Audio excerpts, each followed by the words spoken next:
안녕하세요, 복숭아 카페 여러분. 자, 오늘은 이제 저번 시간에 이어가지고 너일 전쟁 관련된 내용을 좀 보겠습니다. 자, 너일 전쟁 내용이 662페이지에 있는데, 동계에 나와 있는 게 그렇게 많지가 않아요, 내용이요. 예. 그래서 한번 읽어보고, 제가 이제 기출문제 분석을 해놓은 거 있거든요. 그걸 가지고 다시 이제 자세한 내용을 이제 좀 살펴보기로 하겠습니다. 자, 그러면 한번 내용을 이제 볼게요. 읽어, 일본은 청일전쟁의 승리로 대륙 침략 전쟁에 자신을 갖게 되었다. 더욱이 막대한 배상금 3억 5천만 냥, 일본 돈 약 3억엔을 런던은행에 예치하고 이 돈을 군수물자 조달에 투입하였다. 이 당시 조선을 둘러싸고 러시아의 남하 정책과 대립하던 일본은 1904년 2월 8일 선전포고도 없이 인천과 만주의 여순에 러시아 함대를 급습하여 전쟁을 시작하였다. 1905년 3월 만주의 봉천 전투에서 러시아를 물리치고 일본으로 진입하던 러시아의 발틱 함대를 대한해협에서 전멸시켰다. 미국의 주선으로 양국은 포츠머드 강화 조약이 성립되었다. 조약의 내용은 일본이 조선 대한제국을 보호 감독할 권리를 인정받았고 여순 옥대련의 조차권, 남만주철도 부설권을 확보하였다. 이리하여 일본의 조선 강점이 본격적으로 추진되는 기반을 확보하였다. 청일 옥러일 전쟁은 모두 메이지 유신 이후에 일본 군부의 승리이다. 그러나 이 전쟁의 내막을 자세히 보면 청이나 러시아는 다같이 시들어가는 멸망 직전의 왕조였다. 청은 17년 후에 멸망하였고 1912, 러시아는 15년 후에 멸망하였다. 1920. 이에 반해 일본은 메이지 유신으로 국세가 크게 떨쳐나가는 시기로 제국주의 열강과의 국제관계도 매끄럽게 처리하면서 이후 동아시아 세계의 주도권을 행사해 나갔다. 예. 자, 그러면 이제 제가 기출문제 분석을 해놓은 게 있는데 그걸 좀 보면서 하겠습니다. 예. 자, 여기 보면 예전에 이제 어떤 내용이 나왔냐면 그 조약이 한 세 개 나오고 이 조약 관련된 내용에 서 설명이 있어요. 물어보는 문제가 나왔거든요. 거기에 이제 포츠모스 조약하고 동촌철도 관련된 내용이 있는데요. 자, 요거 중에 이제 하나가 뭐냐면 그첫 번째 조약이 뭐냐면 러시아와 청나라의 미약 관련된 내용이에요. 그래서 여기 있는데 요게 이제 그 잘 알려지진 않고 있지만 예전에 한국사 할 때 제가 좀 잠깐 언급했던 부분인데요. 니콜라이 대관식 때 여러 사람들 이제 여러 외교관들이 모였을 거네요. 그때 이제 러시아하고 청나라 간에 비밀 조약을 맺게 돼요. 예. 그래서 이제 있고 그때 당시에 뭐 러시아가 이제 일본하고도 교섭하고 또 조선하고도 교섭하고 그랬던 거거든요. 그래서 하여튼 그때 러시아하고 청나라 간에 비밀 조약 관련된 내용이 예전에 한번 시험 문제에 나왔습니다. 자, 요 내용을 이제 볼게요. 자, 여기 있는데 이거는 이제 제가 이제 그 문제를 생략하고 이제 분석만 해놓은 거라서 잠깐 요 부분에 관련된 내용을 한번 찾아서 좀 보겠습니다.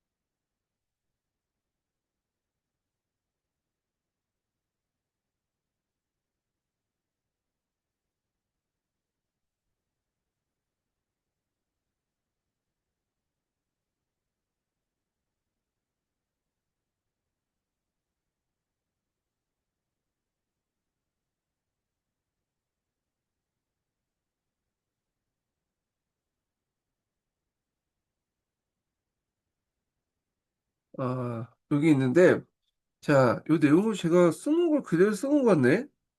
예, 잠깐만 다시 할게요. 예. 이거 뭐 써놓은 거 요약을 해놓은 것 같은데 어,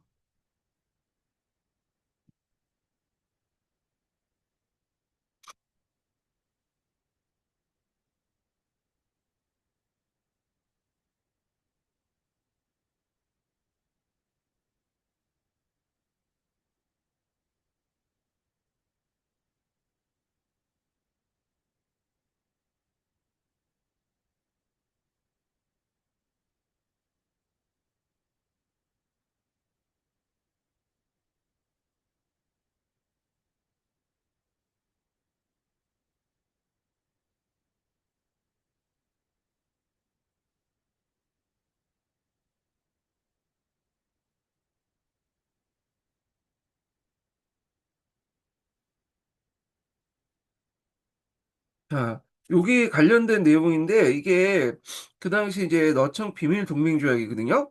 그래서 요 내용들이 있는데 자, 일단은 한번 요거 읽고 그 내용을 이제 또 앞부분 한번 읽어 보겠습니다. 예.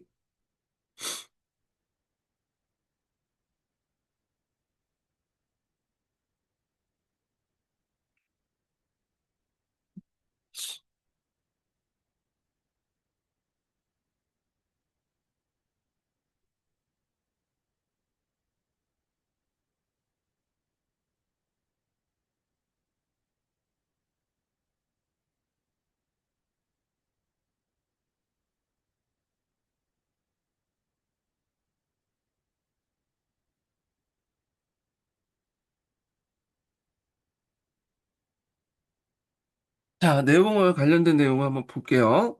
예.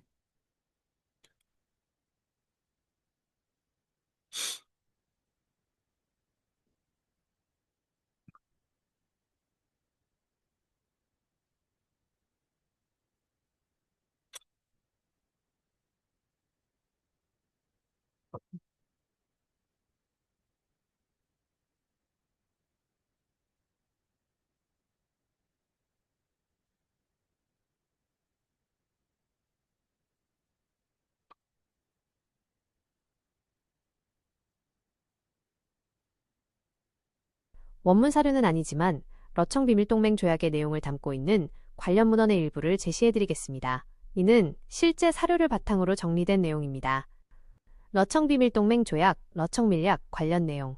1896년 6월 3일, 양력 5월 22일, 러시아 상트페테르부르크에서 니콜라이 2세의 대관식에 참석한 청나라 특사 이홍장과 러시아 외무부 장관 로바노프 로스토프스키, 재무부 장관 비테 사이에 비밀리에 체결된 조약이다. 이 조약은 15년간 유효하며 주요 내용은 다음과 같다. 제1조, 만약 일본이 러시아 또는 중국 혹은 조선의 영토를 침범하는 경우 청과 러시아는 모든 육상 및 해상 전력을 동원하여 상호 협력하고 일본에 공동으로 대적한다. 제2조, 전쟁이 발발할 경우 청국은 러시아 함선이 필요할 때 청국 영토 내 모든 항구를 사용할 수 있도록 허락한다. 제3조, 러시아는 시베리아 철도의 지선으로 치타치타에서 우수리강까지 그리고 우수리강에서 블라디보스토크까지 이르는 철도, 동청철도를 건설할 권리를 갖는다. 청국은 이 철도 건설을 위해 필요한 부지를 러시아에 제공하며 철도 건설 및 운영은 러시아 정부가 지정한 회사에 의해 이루어진다. 제4조, 평시에도 이 철도를 이용하여 러시아 군대를 수송할 수 있으며 전시에는 청국 군대도 이 철도를 이용하여 수송할 수 있다. 제5조, 이 조약은 체결 즉시 발효되며 양국 정부는 이 조약의 내용을 엄격히 비밀로 유지한다. 상세 설명. 러청비밀동맹 조약은 청일전쟁 이후 동아시아에서 일본의 영향력 확대를 견제하려는 러시아와 일본에게 패배하여 위축된 청나라가 이해관계를 같이하여 맺은 군사동맹입니다. 일본 견제. 조약의 핵심은 일본의 침략에 대한 공동방어입니다. 특히 조선에 대한 일본의 야심을 저지하려는 러시아의 의도가 강하게 반영되어 있습니다. 이는 청일전쟁 이후 일본이 요동반도를 차지하려 할 때 러시아가 삼국 간섭을 주도했던 연장선상에 있습니다. 러시아의 만주 침투. 조약은 러시아가 만주 지역을 관통하는 동청철도를 건설할 권리를 명시함으로써 러시아가 만주에 대한 경제적, 군사적 영향력을 확대할 수 있는 법적 근거를 마련했습니다. 이 철도는 시베리아 횡단철도와 연결되어 러시아의 극동 진출을 용이하게 하는 전략적 의미를 가졌습니다. 동청철도 부설권은 러시아가 만주를 사실상 자국의 세력권 안에 두려는 의도를 보여줍니다. 군사적 특혜. 러시아 함선이 청국의 항구를 자유롭게 이용할 수 있도록 한 조항은 러시아가 태평양으로 진출하는 데 필요한 부동항 확보에 중요한 발판이 되었습니다. 이는 후에 러일 전쟁의 원인 중 하나가 됩니다. 비밀 조약. 조약의 내용이 비밀로 유지된 것은 일본과 서구 열강의 반발을 의식했기 때문입니다. 하지만 이 비밀 조약의 존재는 결국 외부로 알려지게 되고 일본의 러시아에 대한 경계심을 더욱 키우는 결과를 낳았습니다. 러청비밀동맹 조약은 동아시아 국제관계에 큰 변화를 가져왔습니다. 러시아는 이 조약을 통해 만주에 대한 지배권을 강화하려 했고 이는 결국 러시아와 일본 간의 충돌, 즉 러일 전쟁의 주요 원인이 됩니다. 또한 이 조약은 청나라가 열강의 압력에 저항하기 위해 외부 세력에 의존하는 상황을 보여주는 대표적인 사례 중 하나입니다. 자, 요게 이제 조약 내용에서 이제 볼 수 있듯이 이 당시 이 너청 비밀 동맹 조약은 일본, 그, 청나라 입장일 때 일본을 견제하고, 러시아 입장일 때 이제 만주를 진출하기 위한 어떤 위해서 이제 맺어진 거거든요. 그래서 시베리아 철도 중에 연장선상에서 동촌철도를 놓고, 그 다음에 함대가 자유롭게 이용할 수 있도록 이제 했던 주 내용을 하고 있어요. 근데 이제 예전에 시험 문제 나왔던 게 뭐냐면, 그 러시아 시베리아 철도와 연결된 이 동촌철도 관련된 내용이 시험 문제에 나왔습니다. 그래서 그 명칭 쓰라는 내용이 나와 있거든요. 자, 그래서 이 시베리아의 철도는 나중에 제가 이제 서양사 얘기할 때 좀 얘기하겠지만 그 당시 프랑스 자본에서 만들어졌어요. 러시아가 이제 급격하게 산업화하는 과정에서 자본이 이제 필요했잖아요. 그러다 보니까 이제 프랑스 자본, 그러니까 그 당시 어, 러시아하고 프랑스 간에 협상을 맺었죠. 그래서 그때 러프형 협상을 통해서 들어온 자본들이 이제 시베리아 철도에 이제 투입돼 가지고 만들어지게 되는데요. 자, 이때 이제 러시아가 그 당시 이제 그 러청 은행을 또 만들었어요. 당연히 거기에 이제 프랑스 자본이 많이 들어갔겠죠. 그래서 러시아와 청나라 출자로 이 대청 동성 철도 공사라는 것을 만들어서 그 당시 이제 그 앞에 언급했던 시베리아 철도의 연결선상에 있는 그 당시 이제 동춘철도와 지선이 있어요. 동춘철도 지선을 서로 이제 부설하기 위해서 그 회사를 만들었다. 이렇게 좀 기억을 해 두시면 되겠습니다. 자, 그러면 이제 잠깐 이제 여기 보면 자, 여기 이제 좀 문제를 이제 좀 볼게요. 이렇게 이제 있는데 여기 안 나와 있네. 다시 좀 나중에 할게요. 예, 여기 뒷부분 있는 것 같은데. 자, 그러면 이제 내용을 이제 보겠습니다. 자, 러청 미작을 근거로 해서 동촌철도는 1903년에 7월에 개통하면서 만저우리에서 하얼빈에 거쳐서 수입평원, 연해주 등 만주를 동서로 횡단하는 철도다. 이렇게 이제 보시면 되고요. 그 다음에 이제 저번에 이제 소개했던 여대지 조약이 있죠. 여대지 조약은 앞에서 이제 여순 지역의 어떤 조차 조약이잖아요. 여순 대전 조차 조약. 그래서 거기에 이제 조약 내용을 보면 예전에도 한번 얘기했는데 하얼빈에서 장춘에 거쳐서 대전에 이르는 남만주출선이다 이렇게 있는데 요거는 문제가 좀 약간 그 앞부분에 문제와 관련돼서 이제 설명하기 때문에 좀 생략된 부분이 있는데 자 요걸 이제 보면 그 밑에 여대지 조약 관련된 내용이 나와 있거든요. 그래서 쟤네 예전에 한번 얘기했으니까 이건 건너뛸게요. 여대지 조약은요. 자, 그래서 이제 요거 한번 정리해 보면 동촌철도는 이제 이렇게 돼 있어요. 이게 시베리아 철도면 여기에 이제 다시 이제 동촌철도가 이제 있고요. 여기가 그리고 장충까지 연결돼 있고 장충 이남선을 남만주 철도라고 하거든요. 예, 그러니까 동촌철도 지선이라고 하죠. 예, 요 남만주 철도의 부서권을 이 여대지 조약을 통해서 러시아가 획득을 했죠. 근데 이 부서권이 누구한테 뺏겼냐? 일본한테 뺏겼어요. 이게 이제 무슨 전쟁을 통해서 뺏겼냐면 그 당시 포츠모스 조약을 통해서 뺏겼죠. 예. 그래서 요 관련된 포츠모스 조약 관련된 내용이 여기 있거든요. 예. 그래서 이 포츠모스 조약 내용을 한번 좀 보겠습니다. 예.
자, 그러면 내용을 이제 좀, 요걸 통해서 하겠습니다. 예.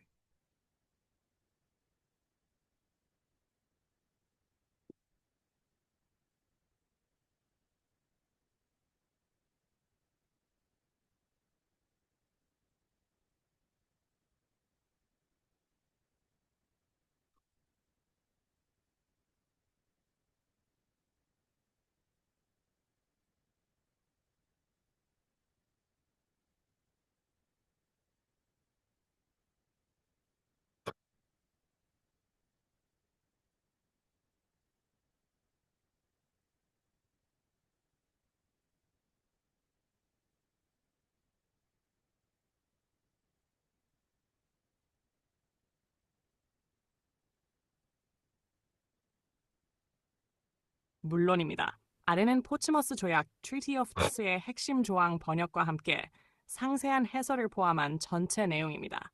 요청하신 대로 요약 없이 전체 원문을 그대로 제시합니다. 포츠머스 조약 관련 주요 내용 제2조 일본 제국 정부는 한국 내에 있어서의 우월한 이익을 승인받으며 일본 제국 정부가 한국의 독립을 유지하기 위한 필요한 지도, 보호 및 감독 조치를 취할 권리를 가진다는 것을 러시아 제국 정부는 승인한다. 제5조 러시아 제국 정부는 청국 정부의 동의를 조건으로 요동 반도 비닌슐라의 조차권 및 그와 관련된 모든 권리, 이익 및 특권을 일본 제국 정부에 양도한다. 이 조항에는 특히 장춘과 여순, 류르트를 잇는 남만주 철도와 그 지선의 권리 및 특권이 포함된다. 하악 제9조 러시아 제국 정부는 북위 50도 이남의 사할린섬 턱과 그 주변의 모든 섬들을 일본 제국 정부에 영구히 하향한다. 이에 대한 배상금은 지불하지 않는다. 제11조 러시아는 연해주 연안의 어업권과 관련된 조약의 특권을 일본에게 부여한다. 상세 설명 포츠머스 조약은 1905년 9월 5일 미국 뉴햄프셔주 포츠머스에서 미국 대통령 시어도어 루스벨트의 중재로 러시아와 일본 사이에 체결된 조약으로 러일 전쟁을 종결시켰습니다. 위에 제시된 내용은 조약의 핵심적인 부분으로 일본의 동아시아 패권을 확립하는 데 결정적인 역할을 했습니다. 한국 조선에 있어서의 일본의 우월권 인정 의미. 이 조항은 러시아가 한국에 대한 일본의 독점적인 지배권을 공식적으로 승인한 것입니다. 러일 전쟁의 주요 원인 중 하나가 한반도에 대한 러일 양국의 경쟁이었음을 감안할 때 이 조항은 일본이 한국을 보호국화하고 결국 식민지로 만드는 길을 열어주었습니다. 더 이상 한국에 대한 러시아의 간섭은 없게 된 것입니다. 영향. 이 조항을 통해 일본은 한국에 대한 내정 간섭을 강화하고 1905년 11월 을사조약을 강제하여 한국의 외교권을 박탈하고 통감부를 설치하는 등 식민 지배의 수순을 밟게 됩니다. 서구 요동반도 조차권 판현주 건설과 및 남만주철도 양도 5조 관련 의미. 러시아는 청일전쟁 이후 삼국 간섭을 통해 일본이 차지하려던 요동반도 조차권을 오히려 자신이 취득했었습니다. 그러나 러일 전쟁에서 패배하면서 이 권리들을 일본에게 넘겨주게 됩니다. 특히 장춘 여순 간의 남만주철도 소유권 및 경영권은 만주 지역에서 일본의 경제적, 군사적 영향력을 확대하는 데 매우 중요한 기반이 됩니다. 영향. 일본은 이 조항을 바탕으로 만주철도 회사를 설립하여 만주 경영의 핵심 주체로 삼았으며 이는 후에 만주사변 등 일본의 만주 침략으로 이어지는 중요한 발판이 됩니다. 사할린섬 남부 할양 제9조 관련 의미. 러시아는 영토 할양에 대한 배상금 없이 사할린섬의 북위 50도 이남 지역을 일본에 할양했습니다. 이는 러시아의 전쟁 패배에 따른 영토 상실을 의미하며 일본의 영토 확장을 의미합니다. 영향. 일본은 이로써 영토를 확장하고 북방 해양 자원에 대한 접근권을 확보하게 됩니다. 이 지역은 이후 일본 내에서 가라후토라는 이름으로 통치됩니다. 파츠, 연해주 연안 어업권 허락 제11조 관련 의미. 일본은 러시아 연해주 연안에서 어업을 할 수 있는 특권을 확보했습니다. 이는 일본의 경제적 이익 확대와 관련이 있으며 특히 해양 자원에 대한 일본의 강력한 요구가 반영된 결과입니다. 영향.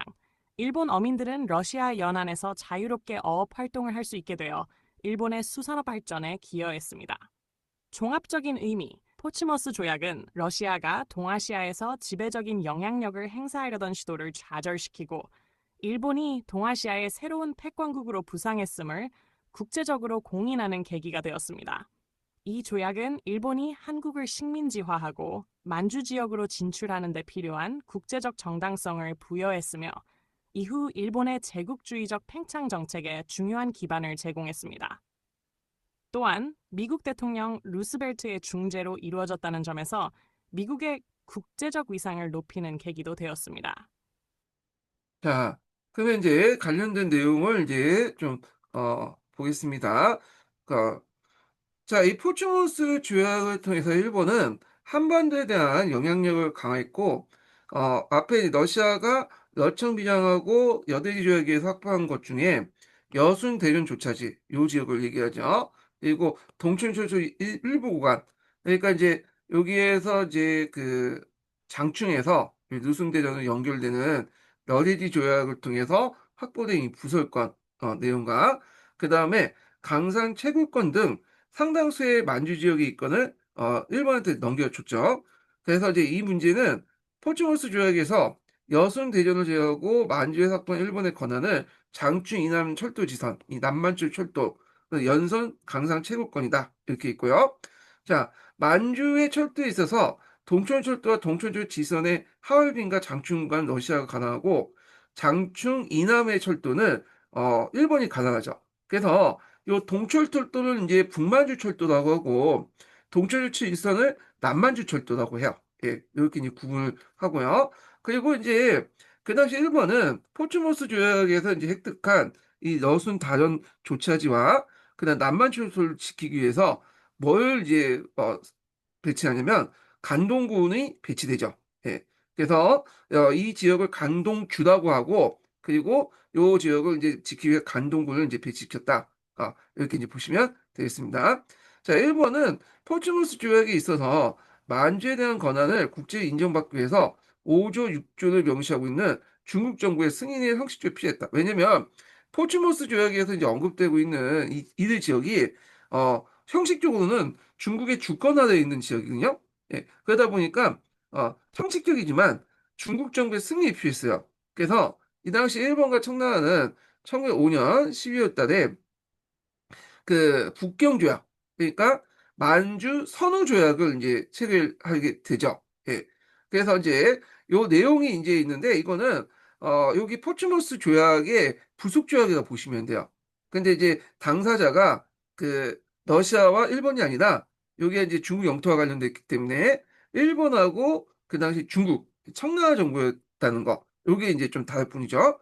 그래서 이 만주 선후조약은 좀그 예전에 근현대사 책 있죠? 예전에 근현대사가 아니라 거기 그 우리가 중국 근현대사 일본 사람이 쓴 거기 삼천리의 중국 근현대사 책에 있는 내용인데요.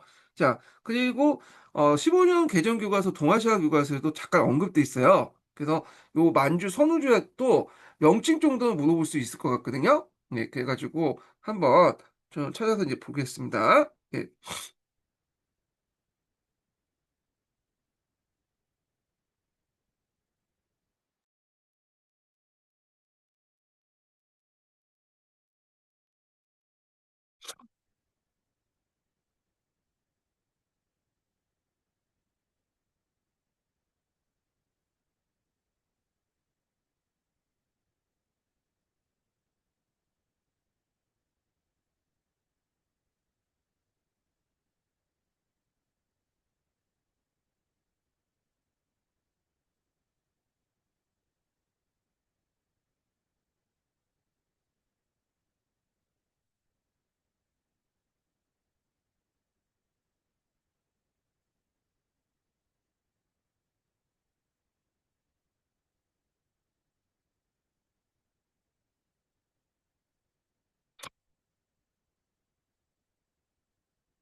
자, 첫 번째 인증번호 알려드릴게요. 첫 번째 인증번호는 56번입니다. 예, 첫 번째 인증번호 56번이에요.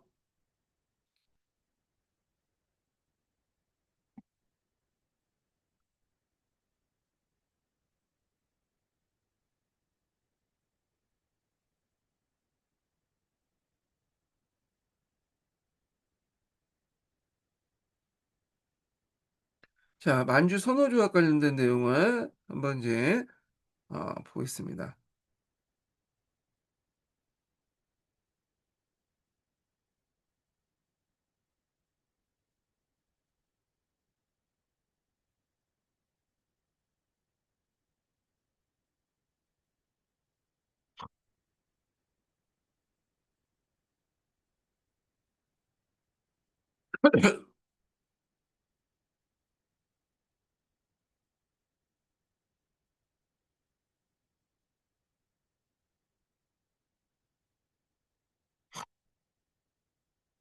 물론입니다.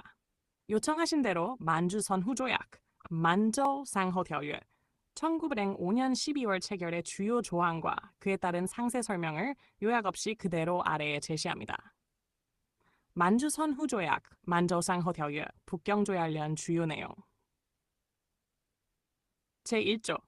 청국 정부는 러시아 정부가 포츠머스 강화 조약에 의거하여 일본 제국 정부에 양도한 요동반도, 포트 아르thur와 데른을 포함한 조차지와 그와 관련된 철도 및 광산의 일체 권리, 특권 및 이권의 양도를 승낙한다.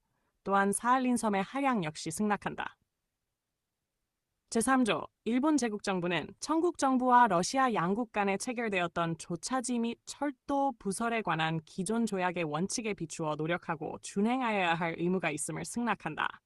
샤시 상세 설명. 만주 선후 조약 또는 북경 조약. 1905년 북경에서 체결은 1905년 9월 포츠머스 조약 체결 이후 포츠머스 조약에서 러시아가 일본에 양도한 만주 지역의 권리들을 청나라가 공식적으로 승인하는 것을 목적으로 한 조약입니다. 즉, 러시아와 일본 간의 합의 사항을 청나라가 추인하는 형태의 부속 조약 성격을 가집니다. 러시아의 권리 양도 승낙. 의미. 이 조항은 포츠머스 조약에서 러시아가 일본에 넘긴 요동반도, 여순과 대련 포함의 조차권, 남만주철도 및 그 부속 권리 광산 등 그리고 사할린 섬 남부의 하양을 청나라가 공식적으로 인정한다는 내용입니다. 이는 국제법적으로 해당 지역의 주권국인 청나라의 동의를 얻는 절차가 형식적으로 필요했기 때문입니다. 영향. 청나라는 이 조약을 통해 만주 지역에 대한 일본의 지배력 확대를 인정하게 되었고, 이는 청나라 영토 내에서 일본의 권익을 확고히 하는 법적 기반이 됩니다. 실질적으로는 청나라의 주권이 더욱 침해되고 일본의 만주 침략이 가속화되는 결과를 초래했습니다. 기존 조약 원칙 준수 의무 승낙 3조 관련. 의미. 일본이 기존의 청과 러시아 양국 간에 체결되었던 조차지 및 철도 부설에 관한 조약의 원칙을 준수할 의무가 있음을 승낙하는 내용입니다. 이는 일본이 러시아로부터 승계한 권리들을 행사함에 있어 과거 러시아가 청나라와 맺었던 약속이나 관행을 존중해야 한다는 최소한의 형식적인 의무를 인정한 것입니다. 하지만 실제로는 일본의 자의적인 해석과 강압적인 행동이 이어지게 됩니다. 영향. 이 조항은 명목상 청나라의 주권을 일부 보장하는 듯 보이지만 실제로는 일본이 자신의 이익에 따라 해석하고 행동할 여지를 남겨두어 만주에서의 일본의 독점적 지위를 더욱 공고히 하는 데 이용되었습니다. 종합적인 의미. 만주 선후 조약은 포츠머스 조약에서 러시아가 일본에 양도한 만주 지역에서의 권리들을 청나라가 강압적으로 추인함으로써 일본이 만주를 사실상 자국의 세력권 안에 편입시키는 데 필요한 국제법적, 형식적 근거를 마련한 조약입니다.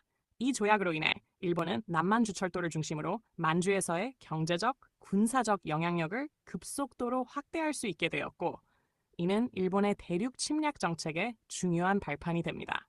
청나라 입장에서는 주권국으로서 자국의 영토에 대한 권한을 상실하고 열강의 각축장이 된 상황을 벗어나지 못했음을 보여주는 비극적인 조약이라고 할 수 있습니다. 이 조약은 훗날 만주사변, 1911년과 만주국 수립 1932년으로 이어지는 일본의 만주 지배 야욕의 시작점이 되었습니다. 필요하시면 이 조약과 관련된 영문 원문 조약 또는 청나라와 일본 간 조약 체결 직전 직후의 외교 문서 원문도 추가 제공 가능합니다. 자, 그러면 이제 그 앞에 이제 만주 선후 조약 관련된 내용을 이제 좀 봤고요. 자, 이 포츠모스 조약에서 좀 눈여겨볼 게 뭐냐면 시모노세키 조약처럼 전쟁 배상금이 없다는 거예요. 예. 그래서 이제 그 당시에 일본 민중들이 그 청일 전쟁 때 막대한 배상금을 받았잖아요. 그래서 그걸 통해서 이제 막대한 이제 경제 성장을 또 했기 때문에 그걸 기억하고 있었던 일본 민중들 입장 때는 이 너일 전쟁 때 자신의 아들들 보내서 이렇게 많은 피를 흘리는데도 불구하고 이게 보상금, 배상금이 없다는 거죠. 그러다 보니까 그거에 대해서 뭐냐면 열받은 이제 일본 민중들이 들고 일어났어. 그래서 폭동까지 일어났다. 이렇게 좀 기억을 해 두시면 되겠습니다. 그럼 왜 포츠모스 조약 때 청일 전쟁처럼 이렇게 배상금이 없었냐? 이때 이 포츠모스 조약 때 그 맺을 당시에 일본이 이기긴 했지만 그 당시 완전한 승리는 아니었고 일본도 막대한 출혈을 받거든요. 예. 그러다 보니까 더 이상 이제 계속 이제 뭐냐면 전쟁을 진행할 경우에 자신들이 손해 볼 걸 알고 있기 때문에 이제 전쟁을 자신도 빨리 끝내야 할 필요성을 느꼈어요. 그래서 배상금 없이 그대로 이제 뭐냐면 강화 조약을 맺었다. 이렇게 이제 보시면 되겠습니다. 자, 그래서 이렇게 해서 제가 이제 그 앞에서 이제 했던 기출문제 관련된 이런 너청 그 비밀 조약하고 그다음 포츠모스 조약 관련된 내용을 한번 언급을 이제 했습니다. 예. 그래서 요거 시험 문제에 한번 나온 그 조약이기 때문에 또 한번 나올 수가 있어요. 예전에 제가 얘기를 한 것처럼 이게 최근에 이제 문제 중은 근현대사, 중국 근현대사 문제들이 그 이런 이제 그 조약 관련된 내용들이 되게 많거든요. 그래서 일단은 뭐 되게 조약이 많긴 하는데 뭐 우리가 이거 다 조약을 파악할 수는 없잖아요. 그래서 시험에 나오는 기출문제 나왔던 조약 내용은 좀 그래도 철저하게 좀 파악할 필요는 있어서 제가 한번 이제 이렇게 AI 학습을 좀 했던 거고요. 그리고 제가 이제 매일 이제 그 매일은 아니지만 매주마다 한 두세 번씩 그 올려놓을 거예요. 각 그 중국 간에 맺어진 조약 있죠. 근현대사에서. 그래서 이것도 시간 되실 때 한번 보시는 것도 좋을 것 같습니다. 자, 그래서 이렇게 이제 좀 봤고요. 그 다음에 이제 넘어가서 이제 뭘 보냐 하면, 자, 여기 보면 이제 범법 자강 운동 관련된 내용을 이제 좀 보겠습니다. 자, 범법 자강 운동은 이제 일단은 한의중 내용을 이제 좀 보고 넘어갈게요. 한의중 좀 뒤로 이제 쭉 넘어가서,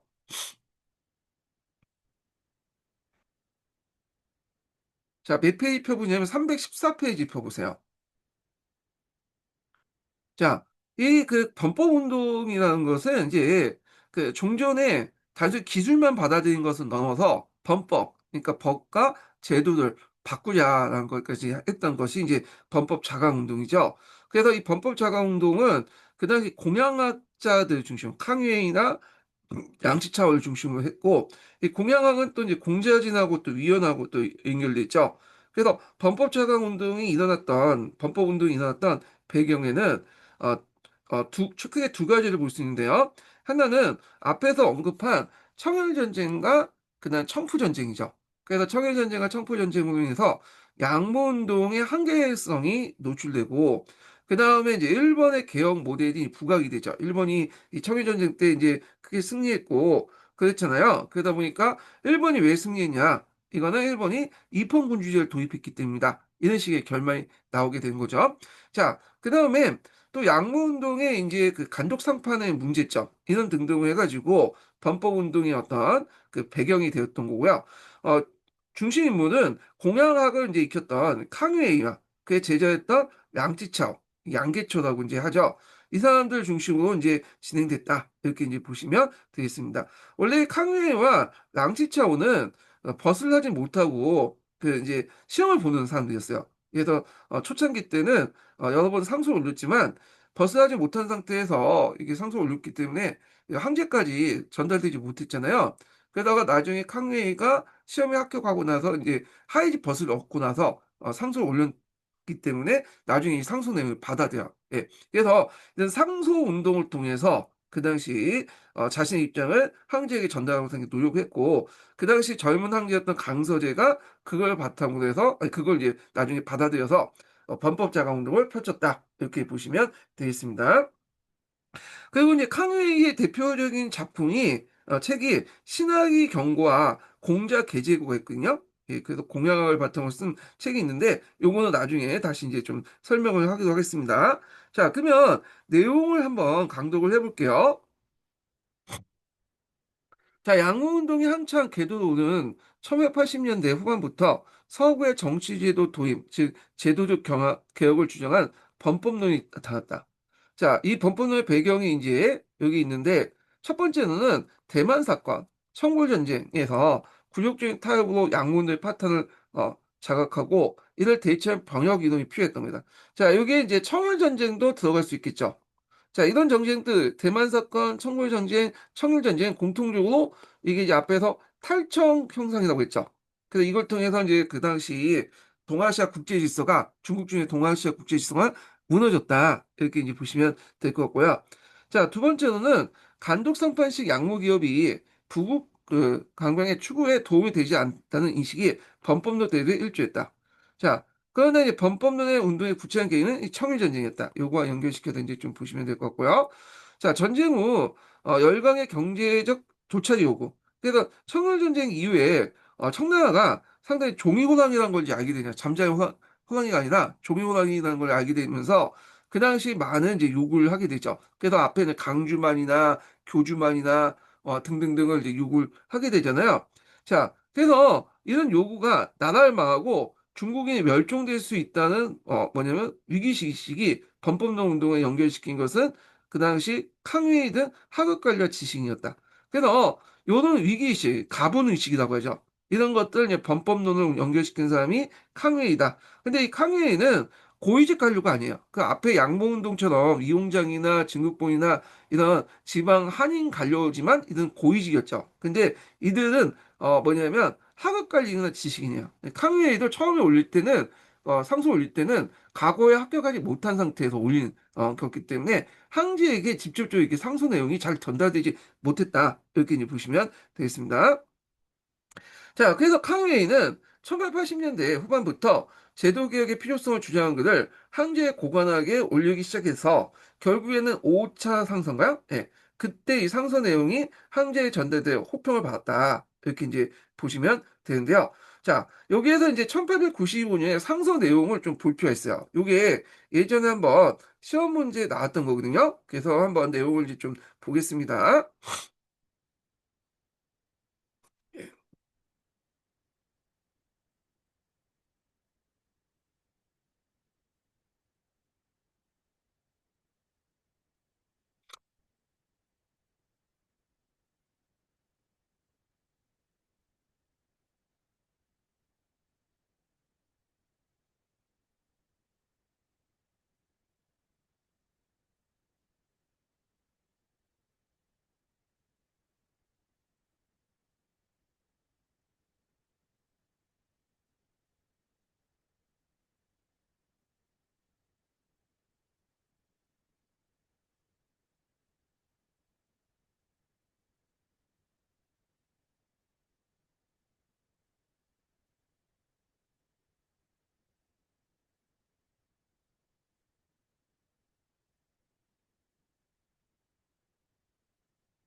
자, 이게 1895년 이후에 이제 1898년, 그러니까 무술문법 직전에 올린 상소문 내용이에요. 그래서 이 교주만 관련된 내용이 이제 예전에 시험 문제 나왔거든요. 그래서 여기 교주만 해가지고 가로치고 요 지명이 뭐냐, 이렇게 이제 나왔는데 예전에 이와 관련돼 가지고 이제 청도라는 견해도 있어요. 칭다오. 근데 칭다오는 예전에 얘기한 것처럼 독일이 교주만을 조차한 후에 그 교주만에서 만들었던 그 계획 도시예요. 그러니까 이제 교주만 조차 이후에 나와 있는 그 도시죠. 이 칭다오는 여러분도 알다시피 이제 칭다오 맥주도 유명하잖아요. 예. 그래서 요거와 이제 관련된 내용이 이제 시험 문제 나왔기 때문에 한번 읽어보겠습니다. 예.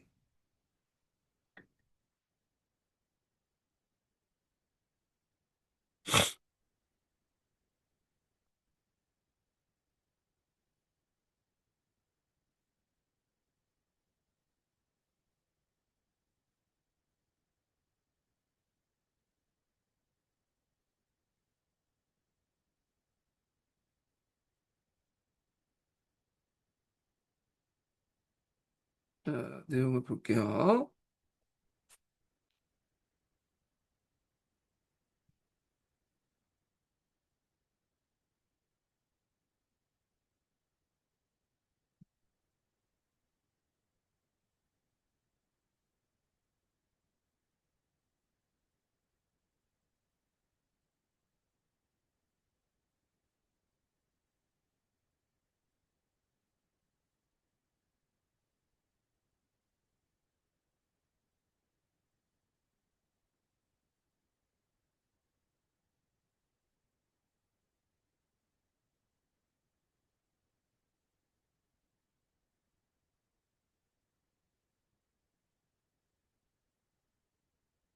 물론입니다.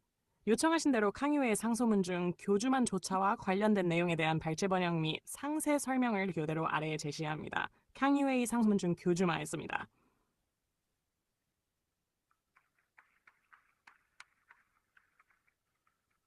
캉유의 상소문 중 교주만조차 관련 내용, 원문 사료 내용, 재구성 쿼트. 지금 나라의 위기가 극심하여 열강들이 우리의 영토를 할양받고 이권을 앗아가고 있습니다. 장려 제팔 고스천 겨울 독일이 교주오만을 점령하였고 러시아는 여순을, 프랑스는 광주만 광저완을, 영국은 위해위를 강탈하려 하고 있습니다.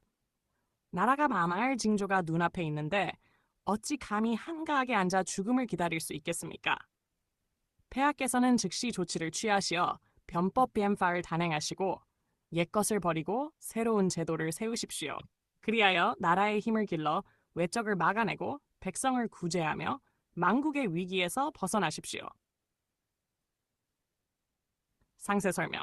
캉유웨이는 청말개혁운동을 이끌었던 주요 인물로 열강의 침탈이 가속화되던 시기에 황제에게 개혁을 촉구하는 여러 상소문을 올렸습니다. 위 내용은 그의 상소문에서 독일의 교주만조차 사건을 언급하며 당시 청나라가 처한 심각한 위기 상황을 강조하는 부분입니다. 배경. 열강의 이권 침탈과 위기감. 1897년 11월 독일인 선교사 2명이 산둥성에서 살해되는 사건이 발생합니다. 이를 빌미로 독일은 칭다오에 상륙하여 교주만을 점령하고 이듬해 1898년 3월 청나라로부터 99년간의 교주만 조차권을 강탈했습니다. 이 사건은 열강의 청나라 영토 분할 경쟁을 본격적으로 촉발하는 계기가 되었습니다. 독일의 교주만 점령 이후 러시아는 여순과 대다련을, 영국은 위해위 위하회와 싱제를, 프랑스는 광주만 광저완을 조차하는 등 서구 열강은 청나라의 핵심 항만을 앞다투어 점령했습니다. 캉유웨이는 이러한 일련의 사건들을 나라가 망할 징조로 인식하고 극심한 위기감을 느꼈습니다. 그는 이러한 외세의 침탈에 맞서기 위해서는 근본적인 개혁, 즉 변법자강만이 살 길이라고 주장했습니다. 상소문의 핵심 주장, 망국의 위기 강조.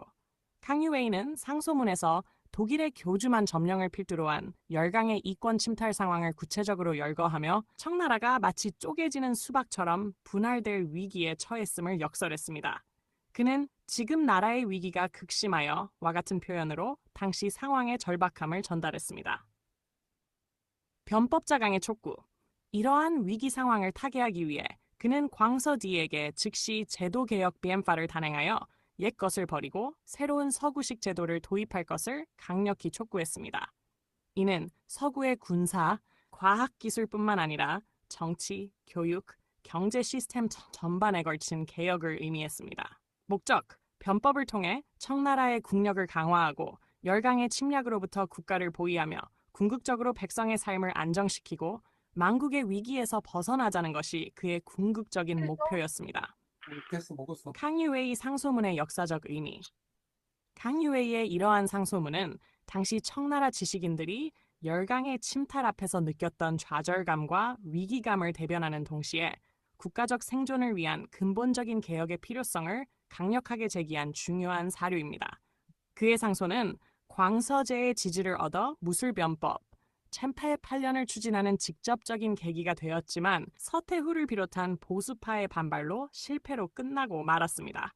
그러나 그의 개혁 사상은 이후 청나라 말기 그리고 신행백 11년 이후에 중국 근대화 운동에 지대한 영향을 미쳤습니다.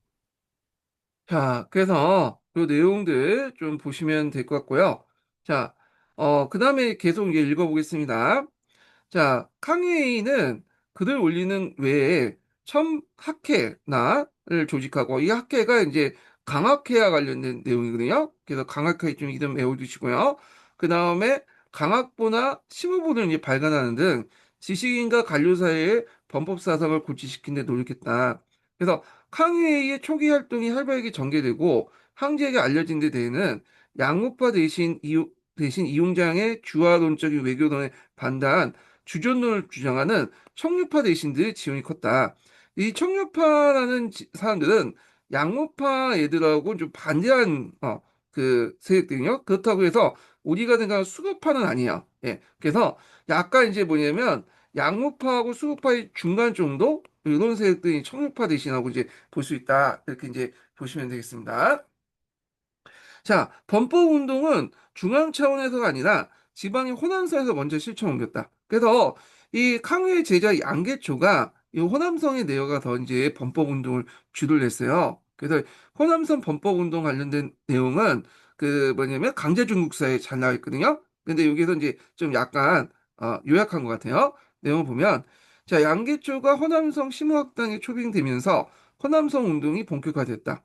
그래서 이제 또한 신문학당과 남학회, 그다음 상보가 운동의 중심지였다.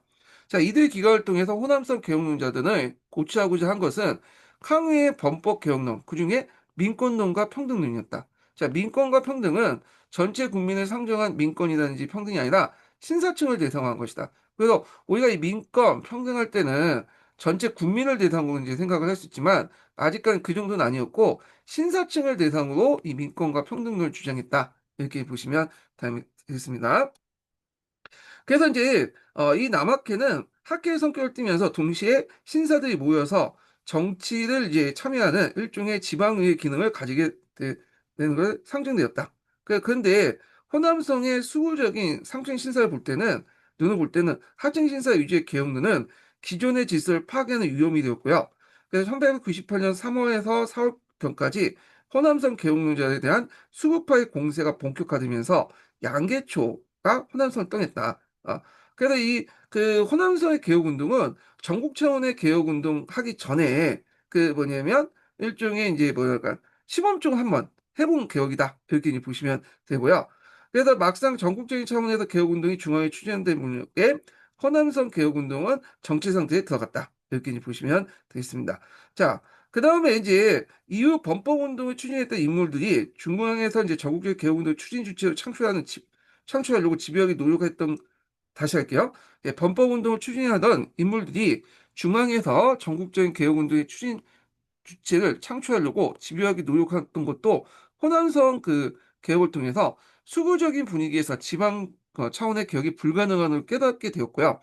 그 다음에 중앙 차원에서 범법운동을 추진할 때 민권론의 평등 같은 지향이 뚜렷하게 드러나지 않은 것은 호남성 경험 때문입니다. 왜냐하면 이걸 너무 뚜렷하게 할 경우에는 반발이 크다는 걸 이제 알게 된 거죠. 그래서 요런 것들, 요런 내용들은 이 호남성 개혁운동의 어떤 이제 뭐냐면 그 영향이다. 그래서 호남선 개혁운동을 한번 해보고 나서 15조에 그래서 거기에서 얻은 경험을 바탕으로 중앙 어떤 그 개혁, 아까 이제 우리가 알고 있는 범법자강운동 개혁 때 이런 점이 반영됐다. 이렇게 이제 보시면 되겠습니다. 자, 그러면 여기에서 이제 이 호남선 개혁운동을 주도했던 사람이 양계초라고 했잖아요. 그래서 양계초 관련된 내용인데, 양계초는 시험 문제 자주 언급돼 있거든요. 그래서 이 양계초 관련된 내용을 한번 잠깐 살펴보기로 하겠습니다. 예.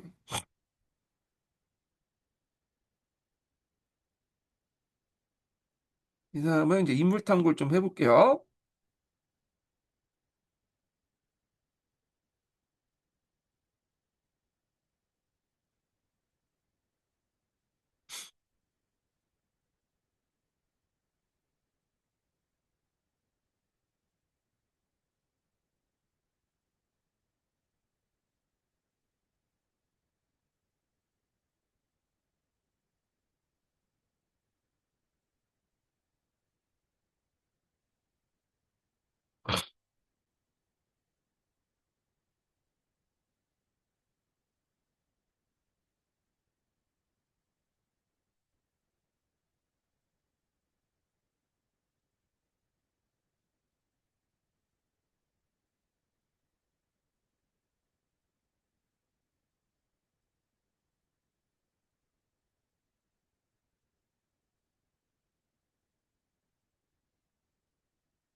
얘가 이제 좀 찾고 있는 동안 한번 이거 내용을 좀 보겠습니다. 자, 양계초의 내용을 보면 청말부터 중화민국에 거쳐서 활동했던 사상가다. 예, 정치가로서 강동성의 사람이고요.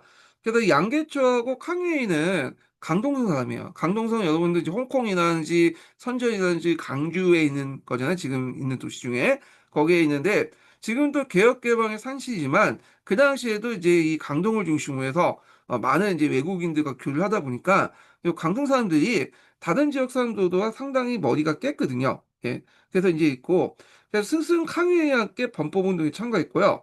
그 다음에 전변으로 일본에 망명하는데, 이때 이제 일본에는 그 해외로 유학한, 일본 유학한 중국 유학생들이 되게 많았어요. 그래서 이제 이들을 대상으로 그다음 신민총보를 발행을 했어요. 그래서 이들을 이제 보항론이라고 이제 하는데 보항파라고 하는데 이들의 주요 논쟁은 뭐냐면 항제를 중심으로 개혁을 추구하는 보항론을 주장했고 혁명파 그 당시에 이제 그 동맹회죠. 이 동맹회 기간지로서 이제 뭐가 있었냐면 민보가 있었어요. 민보. 그래서 이제 이렇게 해서 서로 설정까지 여러 가지 주제를 설정을 했다. 예, 이렇게 이제 보시면 될 것 같고요. 자, 그리고 중화민국 초기에 잠시 정계에서 활동한 후 학술활동에 전념했다. 원래 양계초는 캉웨이를 따라서 그의 스승의 말을 따라서 이제 활동을 했지만 이게 나중에 이제 신해혁명 이후에 이제 좀 약간 입장이 이제 스승마다 달라지죠. 그래서 캉웨이는 뭐 신해혁명 이후나 이전이나 끝까지 이제 뭐냐면 청남 항시를 이제 받들어 오셔가지고 개혁을 하자는 이런 입헌 군주제를 주장했던 사람이고요. 양계초는 초창기 때는 이제 입헌군주제를 주장한다고 했다가 신해혁명 이후에 생각이 바뀌어서 공화파로 넘어가게 돼요.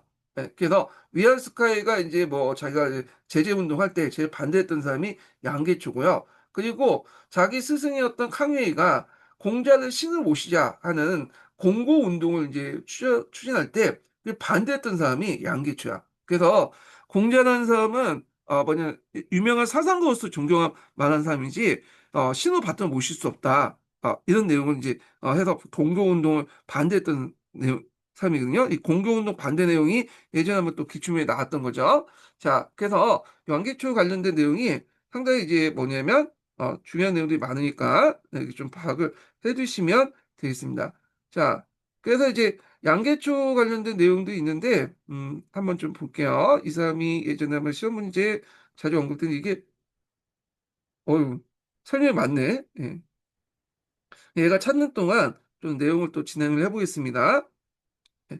자, 1897년 독일의 교주만을 강제로 점령한 사건을, 그 다음에 아까 이제 교주만 관련된 내용 이제 얘기했죠. 예, 제가 1895년 상소도 보여드리는데, 요거는 이제 제가 하다가 이제 1897년 상소 넘어간 것 같아요. 자, 하여튼 이렇게 넘어가고, 자, 그 독일의 교주만 강제로 점령한 사건이 일어난 대의적 위기 의식이 증대된 가운데 캉유에이는 강서제의 주목을 받게 되었다.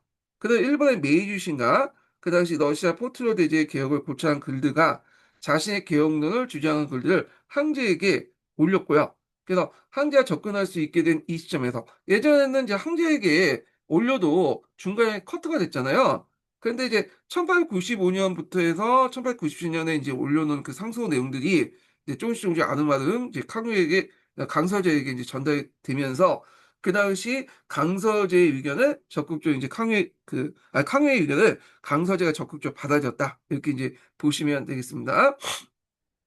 그래서 이 캉유에이는 서구식 위예를 주장했던 종래 주장에 후퇴해서 군주 권력에 의한 개혁 추진을 주장했다. 그러니까 앞에서 이제 호남선에서 한번 자기 제자였던 랑치차오가 한번 크게 되었잖아요.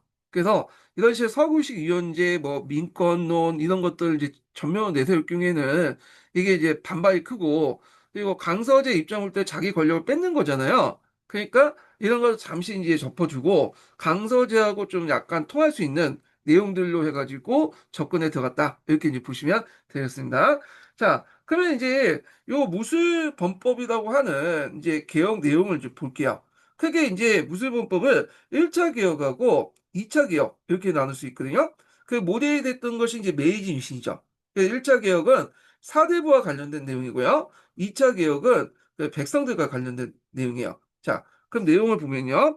1898년 4월 23일 1.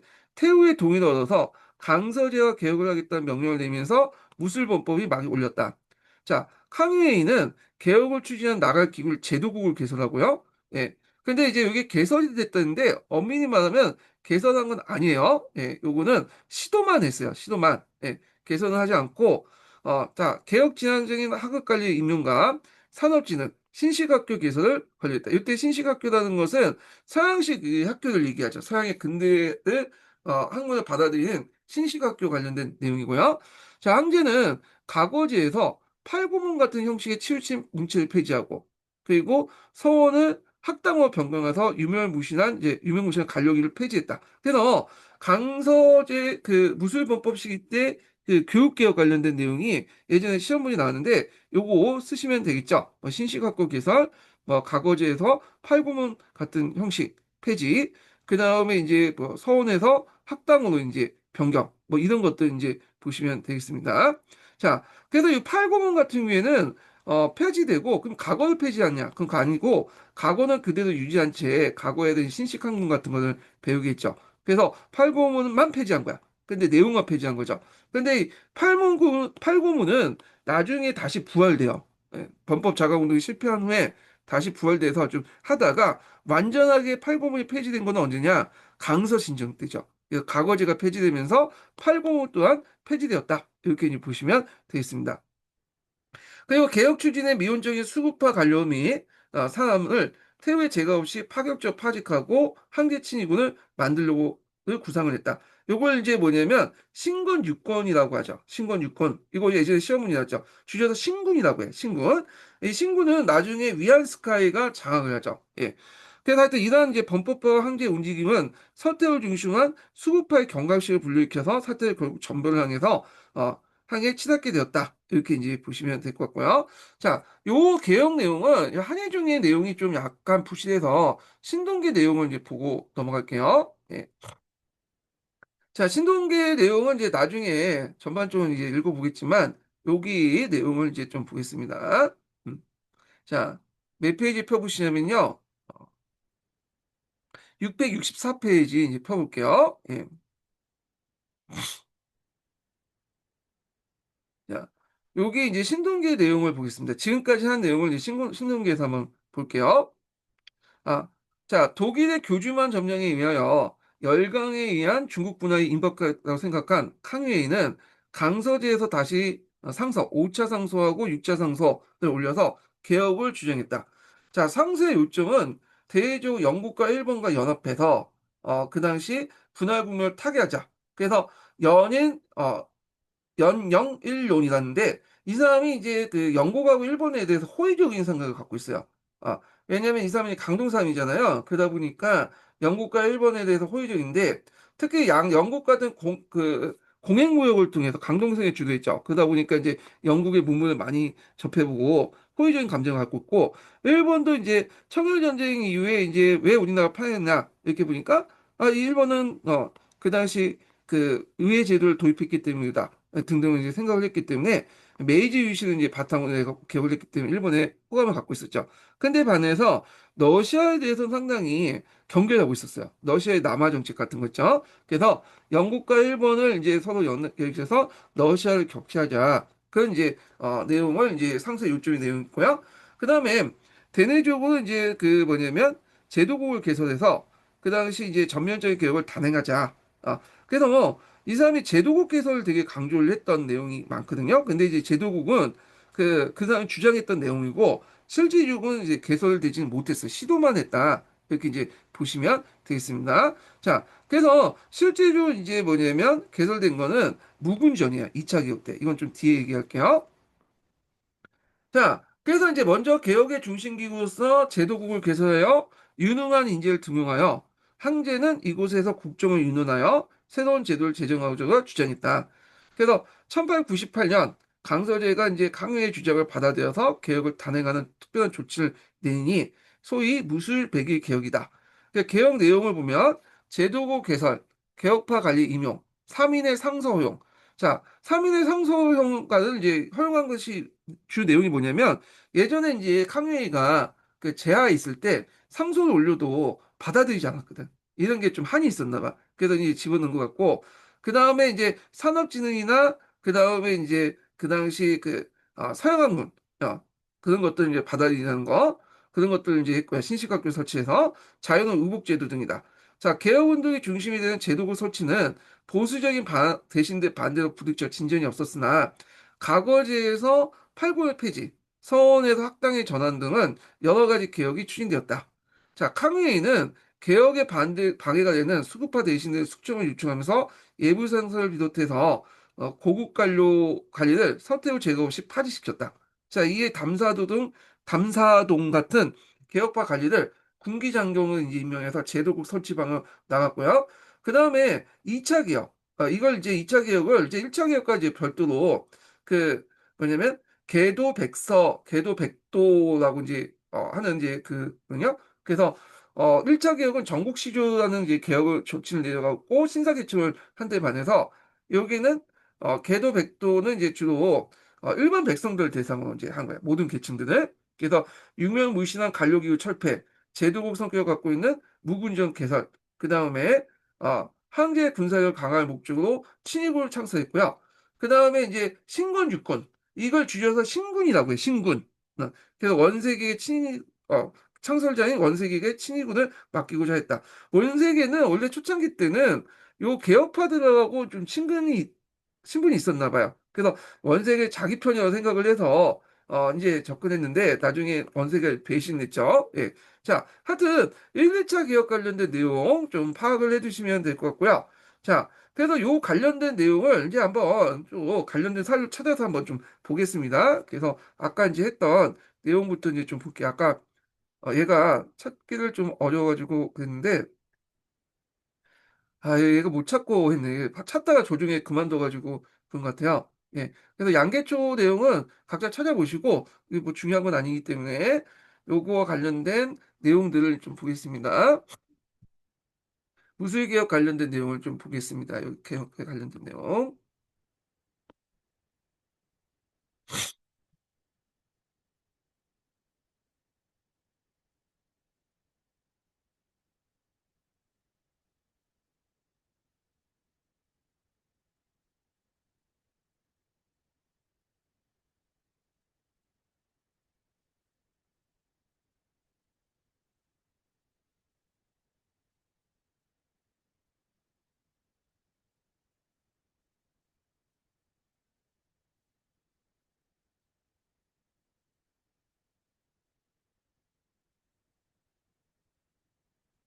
자,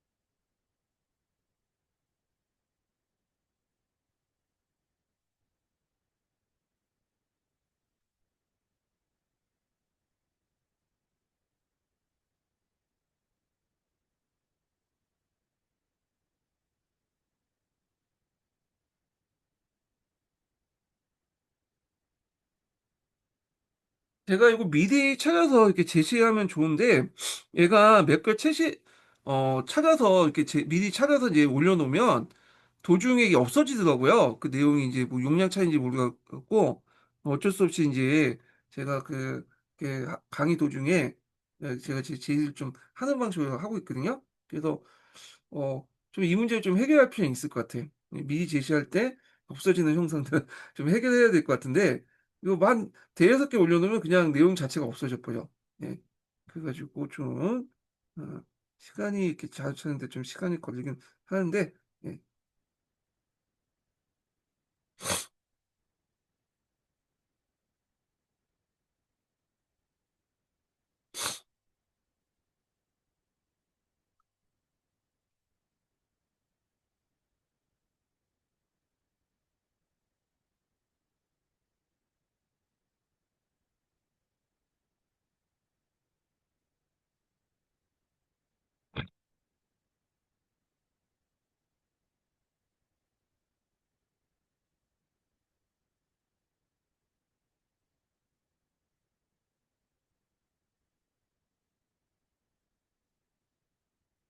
자, 그러면 얘가 하는 동안 이제 좀, 말려 설명하겠습니다.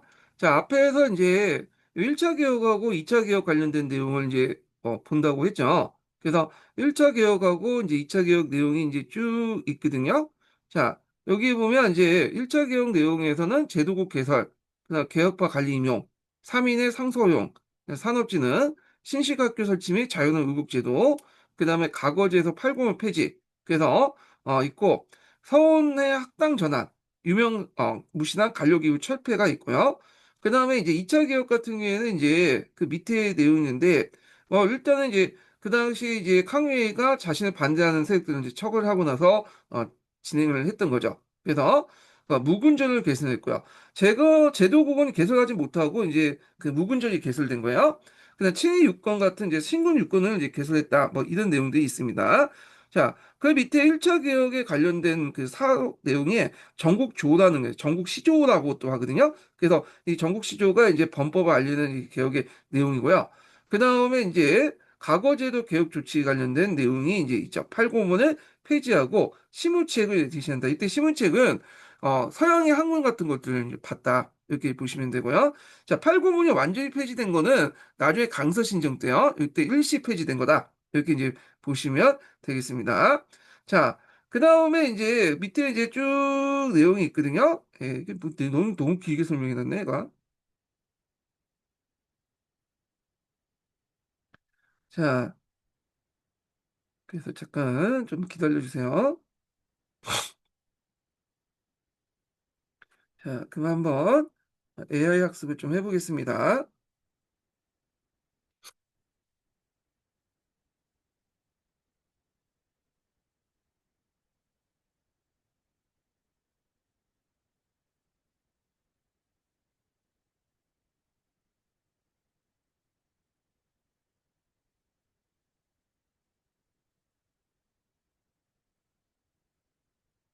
자, 일단은 여기에서는 이제 앞부분의 요약 내용은, 그 좀 넘어가고, 여기에서는 사료 내용만 한번 읽고 넘어갈게요. 예.